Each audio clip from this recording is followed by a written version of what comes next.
Kia ora, and thank you so much, Corporate Traveller, for having me. Yes, we're a customer, we're obviously a supplier, we actually do work for Corporate Traveller. But for those of you who don't know TRA, the research agency, quite simple. So I spend my whole life basically trying to understand humans and how humans think and how they feel and what they do. So we're an insights agency. We try to look at that human behaviour to help organisations, whether it's grow, make more revenue. We do a lot of government work trying to get people to change their behaviour, whether that's stopping smoking or what am I doing this week? Helping with cyber security behaviours, getting people to change their passwords, or through to banks trying to get more people to refix their mortgage. And so looking at humans and understanding how people are feeling and what they're doing is kind of central to what we do. And today I actually want to share with you, as Matt kindly said, this is not a presentation about the weather, although I was actually prepping on Sunday and I felt like this. If any of you from Auckland, it was like this. Today is not so much about the economy or statistics, it's definitely about how people are feeling. And how brands and organisations, I know there's such a range here today, how brands and organisations can actually play into this to actually leverage the mood and be relevant as a brand or organisation. So there's a lot going on right now, it's fair to say, whether it's in New Zealand and Aotearoa or around the world. We are carrying a huge burden on our shoulders at the moment, from big global events, from wars in Europe or the Middle East, through to trade tariffs, economic uncertainty. Matt, your example of going through customs in America, I mean, that's a great example of how people are feeling around the world.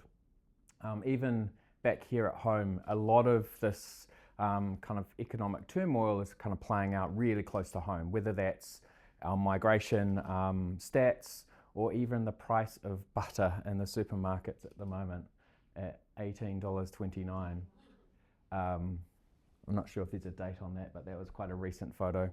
And so people are feeling this right now. My wife and I actually had a rare walk last night with our dog, and she was like, everything is great in life. We've got a holiday planned, work's good, but I feel really flat. And I said, it's not just you, it's everyone. There's a lot actually happening in the world right now. In fact, globally, uncertainty, we talk about that concept of uncertainty, is at an all-time high, higher than times of COVID. If you think back COVID, we never knew this could happen to us, right? And we are now feeling this kind of, uncertainty kind of element on our shoulders, higher than COVID, recessions, 9/11 or wars. So in New Zealand, we actually over-index on uncertainty, which is quite interesting. This is a global, this is published by the IMF, International Monetary Fund, an index of how global uncertainty across all countries. New Zealand over-indexes on uncertainty. And that's because we're at the butt end of the world, right? We're so susceptible of economic changes overseas. We are so reliant on global exports, and we feel it. We're acutely aware of kind of how that uncertainty feels. And because uncertainty is a mental construct, this is about humans and how they're feeling and how they're thinking. We have an emotional response to uncertainty when we feel it. And it's actually ingrained, it's a deeply ingrained kind of human instinct. It's one of those survival instincts that from the dawn of time we have adapted to and we've had to use, right? Fight, flight, or freeze. And probably all of you in your organisation see this behaviour playing out in your organisations every day with customers. Whether it's people calling your call centres and yelling at your call centre operators in inappropriate tone, or whether it's abandoned shopping carts, you're seeing a higher level of abandonment rate, churn rates are high. A lot of our service companies have experienced higher churn rates than they have ever seen before. But also acquisition, which is they're losing them, the bucket's leaking, but they're filling it out quite quickly as well. So we're seeing this behavior play out from a customer perspective all the time. And so what's actually happening, and this is with humans generally, but particularly in New Zealand, is we are kind of facing this mental overload, right? We've got a lot on our shoulders. We're trying to kind of make sense of the world. We're feeling really uncertain and a bit out of control. And what's happening is there's a shift from what we call kind of we. So we think about the we think about the collective, about communities, society, to much more of a we focus. And it's our coping mechanism, right? We're much more inward. We're thinking about ourselves, our immediate family, our households, what we're doing day to day. And that's understandable because people are trying to kind of gain a sense of control over their lives. But, so people are, from an emotional perspective, that's how people are feeling. But we're humans. And as humans, we also want to feel progress. Okay, so we have that kind of innate tendency in uncertain times to fight, flight, or freeze. But we also have an innate, human beings all want to make progress. It's a universal trait we all have. In New Zealand, despite everything going on, cost of living, crisis, wars, uncertainty peaking, 77% of us here in New Zealand feel like we made progress in the last 12 months, which is incredible. And progress is, again, a hugely emotional feeling. A lot of people talk about progress in small aspects. So it's interesting, there's some quotes up here from people. When you talk about people about progress, it's no longer the big elements. It's not the car or getting a new home. It's the small, it's what's found in the day-to-day. It's getting a good night's sleep, eating healthy, making your bed in the morning, which was quite interesting. When we ranked all of these things in terms of progress, from cars to houses to making your bed was quite up there. It's quite interesting. But even with organisations, making progress, feeling like you're moving forward with the brands you're interacting with, that they're recognising you. These small little moments of engagement are really important. I was speaking to one of our clients as a bank and speaking to them about some of their recent communications is about they pay off their credit card this month, they send you a congrats, you've paid off your credit card. And the number of customers who fed back saying, thank you so much for saying congratulations, for recognising. So these small things, or you managed to save twice this month. These are the small things that people feel like they're making progress. Again, gaining that sense of control back in their lives. What is quite interesting when you think about progress and you think about those kind of personal moments, and I talk about making a bed, and you're probably sitting there going, how as an organisation are we going to help people make their bed or eat healthy, or you may be able to eat healthy. But typically when I stand here do presentations about other things, we have to try to wedge in brands playing a role in someone's life in that aspect. When it comes to progress, people want brands to help. People really, 8 in 10, 80% of people think it's really important for organisations, for companies, for brands to help them make progress in their life.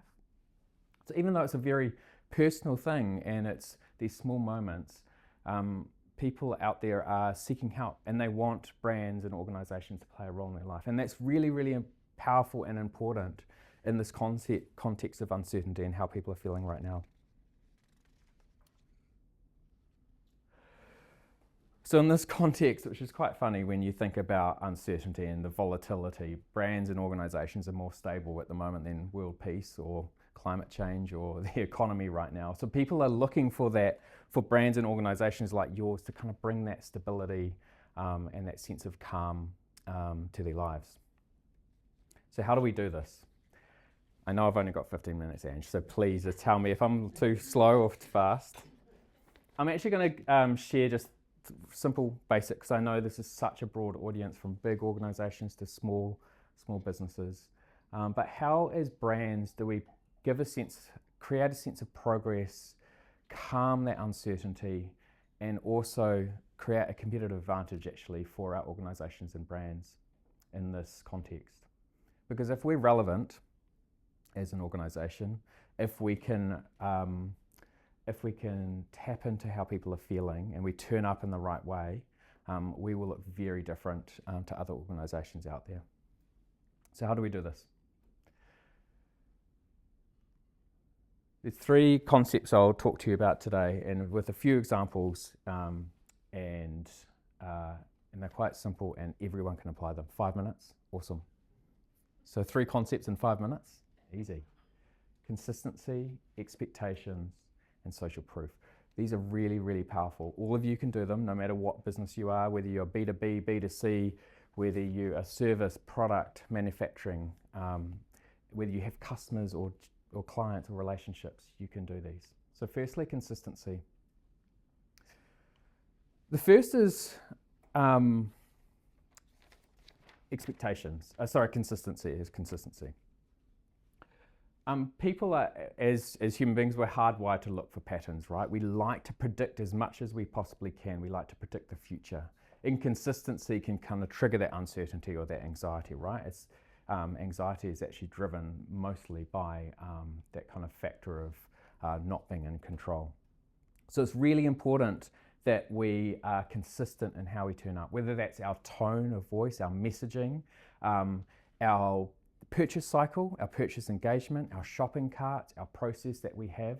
Consistency is so, so important in uncertain times.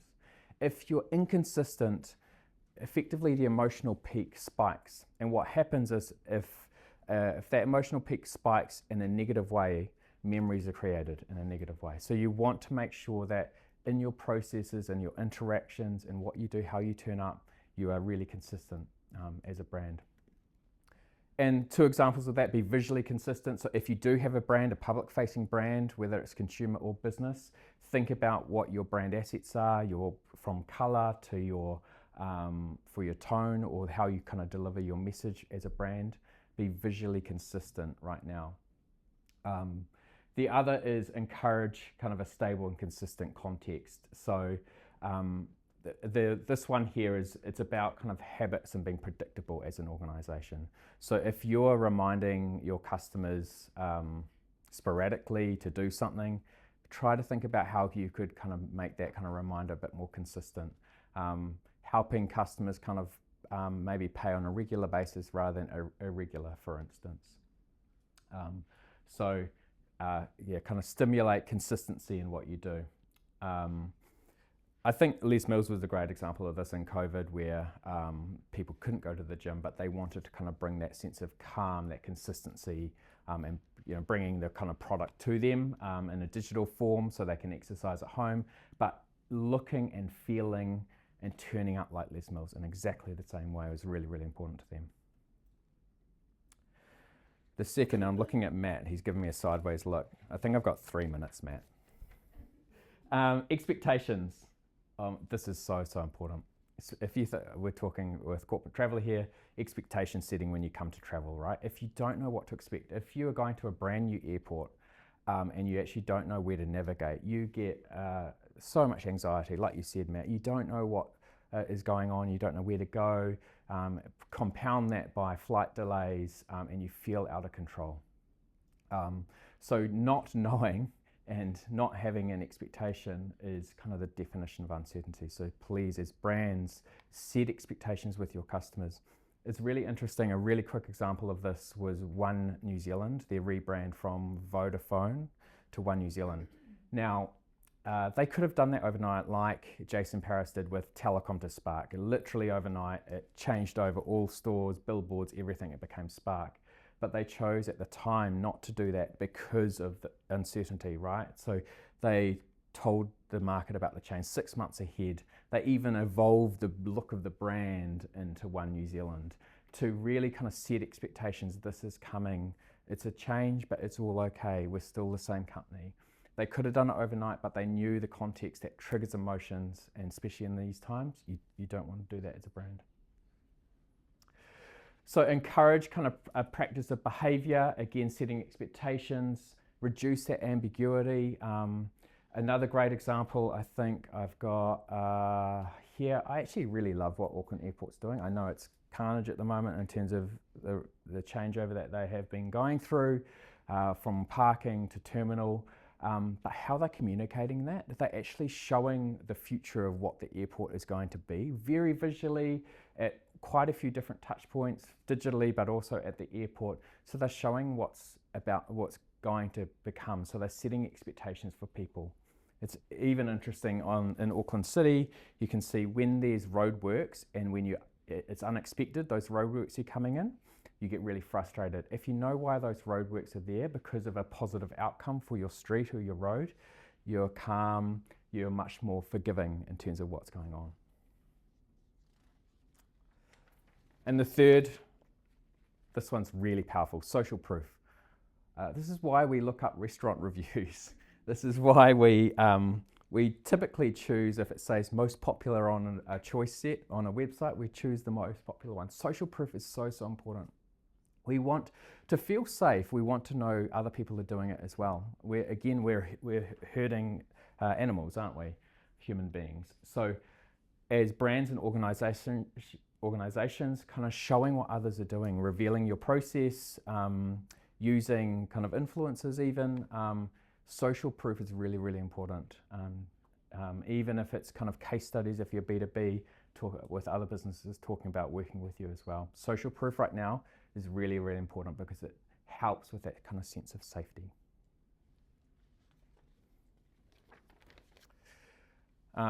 Choose a familiar messenger, amplify the norm. What's normal? This is a normal process. Most popular, those types of signals, 9 out of 10 customers, those messages, people right now really want to feel those, and they will help calm and kind of speed up the process that your customers the decision-making process they go through. Skinny's a great example of that, really tapping into this. And join Jamie, join Alice. I'm really kind of talking about what other people are doing. So those are 3 concepts: consistency, expectations, and social proof.